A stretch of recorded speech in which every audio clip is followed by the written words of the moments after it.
Welcome. Thank you very much, Your Majesty, for joining us today to celebrate the winning of het Appeltje van Oranje for the beautiful project Ways of Wellbeing. So maybe we can ask Mrs. van Heinsberg to explain a little bit more about the project, if that's okay. Well, first of all, I'd like to say that I'm incredibly happy that we can do this on the Zoom. I mean, before COVID, doing something like that would not have been thinkable of. And probably I've been waiting until the moment that I was going to be in Saba for any of our visits. But, given that COVID actually has made it a little bit difficult, sorry, my dog is barking against some birds. Yeah, come, Mambo, come here. But I'm very happy we could do it this way. So maybe Ms. van Heembergen, if you can actually tell me a little bit, when did we start with this project and how, and I would take it from there. Good morning, Your Majesty, and thank you for having us. And we're so glad that you come to visit us. Well, this project started when EC2 was founded about 10 years ago. Exactly 10 years ago, I should say. We are celebrating our 10-year anniversary as well. And EC2 is the Expertisecentrum for Education Care. So we're really all about learning. Mm-hmm. But we noticed that when children are not well in their own skin, when they're not goed in their vel, they don't learn. Right? Without well-being, there is no learning taking place. And it makes a big difference if you observe the children and you work in the way that they work best. So that you work with their talents, for instance. Mm-hmm. And that's when at EC2, we also noticed that the children here on Saba, they at times experience trauma. For instance, after the hurricanes. There are families where there is multiple problems. It's not only the poverty, it's not only the isolation, but there are more things. It's like een strijd. Mm-hmm. We say it the same way in the Netherlands, multi-probleem gezinnen. They have probably a mental health problem, they have a poverty problem, they have an income problem, they have several alcohol problem. Exactly. And sometimes you just have parents who don't see no more eye to eye. So that's where jeugdzorg, Center Youth and Family comes in. To do mediation, to do different things where the well-being of the child could be at best interest. Mm-hmm, mm-hmm. Because once there are these problems, as Ms. Heinsberg said, there's no learning. No. But you started as an organization that would actually help the well-being of the children. But very quickly you decided you're going to be very much more holistic. And I think that's what really differences you from other organizations, that you've decided very early on that treating only the child was not going to be enough, right? So and that's what I like very much about your way of actually of dealing with this, is that you involve the whole family, right? When did you come to that conclusion? When did you start from focusing only on the child and focusing more into a holistic method? Well, that started about 5 years ago when we focused a bit more on arts. We had a psychologist working with us back then, and she was doing her master's diploma in arts. And I did a very simple training as well. And then we noticed that certain children, they may not speak a lot, but when you use something or when you give something like arts materials, they feel much more free to express themselves. And when is the moment that arts actually made you see, okay, I should then now work with the parents? Where that sort of this creative expression actually told you, I think we need to, the familieopstellingen, etc. That's the moment you actually went to the family also treatment? Well, the family treatment is actually more one of the tasks of Center for Youth and Family. So what we have done from the beginning, ever since EC2 started 10 years ago, we are meeting with the Center for Youth and Family, but also with the people from public health, with all the schools, like Miss Madeline, who is on the other screen. She is our board member from the Comprehensive School, as well as from the Saba Reach Foundation. So we have links with all schools, with daycare, and with public health and the social unit. And we meet with them every month. And in that sense, we get feedback from each other. And we also learn from each other. About the family situation. Yes, yeah, yeah. We do What do you think? Sorry. What do you think has worked the most? I mean, you were talking just about arts, and is it a little bit learning by doing? I'm sure that you come from the Netherlands and you come into Saba, and maybe some things that have actually worked in the Netherlands may not work in Saba, and some things that work fantastic in Saba may not work for the Netherlands. What are the little differences? Maybe I'd like to know. That's quite a difficult question for me. I've been on Saba for more than 30 years now. Oh yeah. But what I see in children, and also in contact with the parents, that we don't have to put everything in words. It's also good when we do an activity together, when I take you out to the shop together, or when we do some coloring pictures together, for instance, or when we do a cooking lesson together, because I know you like to cook. With cooking, you know, you have to read a recipe, you have to measure, you have to go to the shop, work with money and buy your ingredients. So then me and the students, we will be standing next to each other and working in the kitchen. You don't really have to look each other in the eye all the time. And I'm not questioning you about your family or about whatever, but we're just having a good time doing something together and giving each other attention. It's the interaction that's important.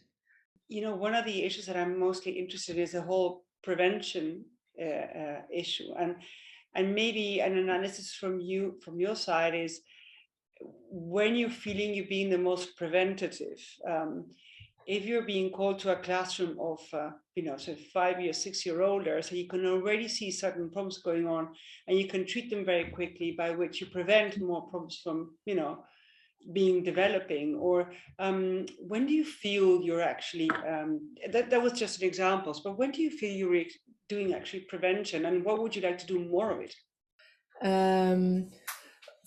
For instance, if I may describe a bit of Claire's work, is that she works with the youngest students, children in kindergarten, in which we see traits of the autism spectrum. These children are too young to be diagnosed, because usually that's only done as of about 6 years of age. But we can already recognize certain behaviors in the children. And since we do not have a full-fledged special ed school on Saba, Claire for one, but we also have a couple of other volunteers, go into the classroom and with certain strategies help the teachers and help the child through the day. And that is really prevention of you prevent dropout. Yeah, absolutely. I've seen here in the Netherlands how with autism, with very much sort of personalized involvement, you can actually really enhance their speech possibilities, and therefore make communication and feedback with with the classroom and with the parents as well. Do you also involve the parents? Because if the teachers are having problems teaching them, also the parents are actually sometimes having problems relating with their kids. So it's always sometimes good for the parents to hear it's not your problem, that your kid has something different and you have to try something else. How do you do that? Do you walk up to the parents and? We do our reports as well in EC2, and then I usually give also the parents the pictograms at home so that they can also try it at home, and then they could give feedback if it works, and then we do have them with instructions as well of how they're going to do it at home. Good morning, Your Majesty. How are you? We're doing great. We're good. Yes. No, I'm very happy to speak to you. I mean, even this digital way, I don't know if any of us saw when we actually last visited Saba, but it's already 4 years ago. So you must have been sort of, small children, some of you. Good morning. Good morning. I started EC2 when I was in Form 4. That was in 2020, Okay. I believe, or 2021. 2020. Is it 2 years ago or 1 year ago? I believe it's 2 years ago because now I'm currently in Form 5, my last year. Okay. I started EC2 and I actually started to do sessions with Miss Rianne. I worked on my anxiety because I had anxiety in classrooms when there's a lot of people in the room and there's a lot of shouting back and forth because it's my Very class busy. is very busy. And so I had trouble with being inside the classroom. I would have breakouts where I would cry and I had to be inside a room by myself. But with the time that I've spent at EC2 working on my anxiety, I've learned to control it. For example, Miss Rianne taught me that when I feel like I'm going to have a attack, I must do bunny breaths. So it steadies my breathing, or I must find something to fidget with or play with while I'm there. So I would have it underneath the table, fidgeting with to calm myself down so it won't be a distraction to the other students and to the teachers. Actually, something that I've actually learned to solve the Rubik's Cube when I started to do that. Okay, so you complete a Rubik's Cube in how many minutes? Under 2 minutes. Under 2 minutes? Yes, I started I started out 5 minutes and then I started out now under 2 minutes, but I'm working on under 1 minute. Very good. I used to be very good at that too. I wouldn't know how to do it anymore. So tell me something, Amanda, and how important was for us, or when you started doing this type of talks, were you ashamed that you were having special conversations, or were you just felt special? I felt normal to be. Yeah.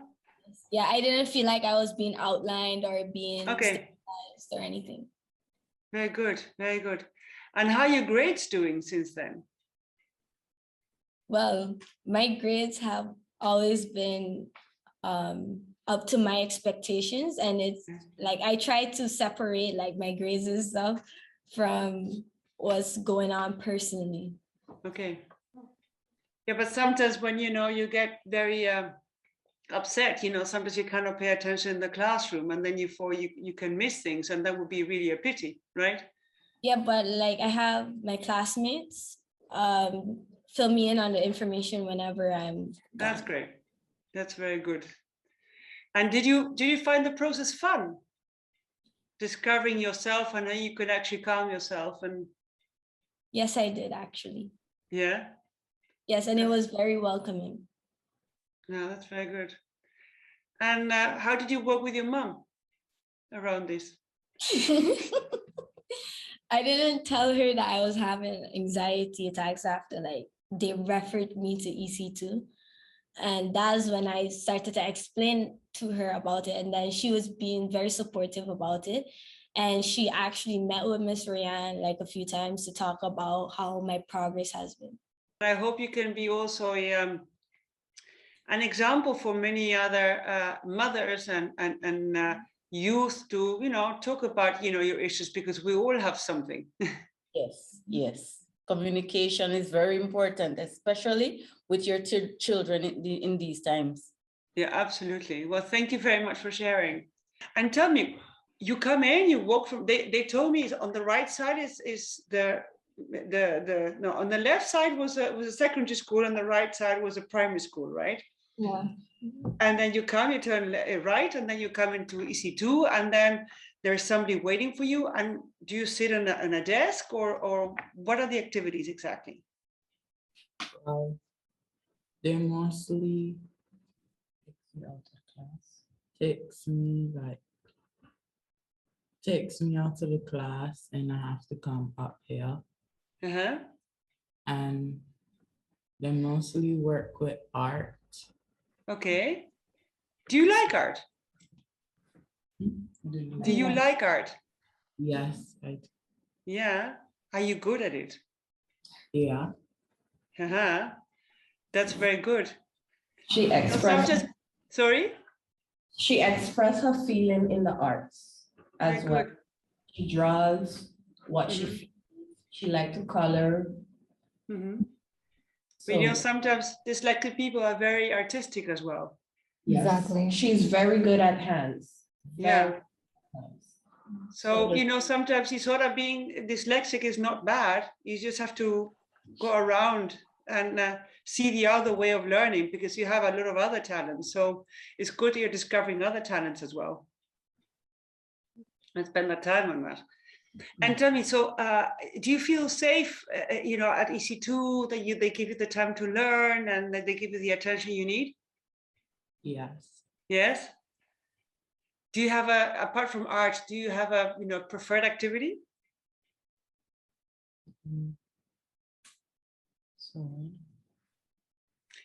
I thought you were going to tell me the dancing. Dancing. That's a way of expressing ourselves. Yeah. Dance class. Yeah. She participated in Saba's Day. Oh yeah. She was on top of the stage and she was going. Very good. I've been to Saba's Day some years ago, so next time, Nanny Sora. It's a deal. We would like to, I'd let Amanda do a little presentation to you if we may. Okay. Yeah. On behalf of EC2, we would like to present to you and Your Majesty and Miss Sandra. Your Majesty and Miss Sandra for these two coloring books that were made by two of our students from the Saba Comprehensive School. They're currently in Girl. So we would like to offer these as a gift to you. Yeah. Oh, wonderful. So I grab it like that. Yeah. You'll send it to me, will you? Yeah. Yes, we will. Very good. We'll arrange it. Don't worry. Yes, thank you. Okay. Well, it was very nice talking to you. Thank you very much for your openness and frankness. And I'm so happy that you all helped, at the time that it was needed and in a very, easy and approachable manner. And I don't know, did you know, Amanda and Isora and Verianica and Natalie as well, that they got a prize? Yes. We were following the journey on Facebook. Yes. Oh, very good. That's good. We need everybody to be participating in these developments. Anyway, so congratulations for everything you've done, and thank you very much for your frankness and openness. Fantastic. Okay, so we all do like this. Okay, let's do that. Thank you. Bye-bye. Thank you so much for your time. I hope to see you again in Saba. Yeah. Thank you. Thank you so much.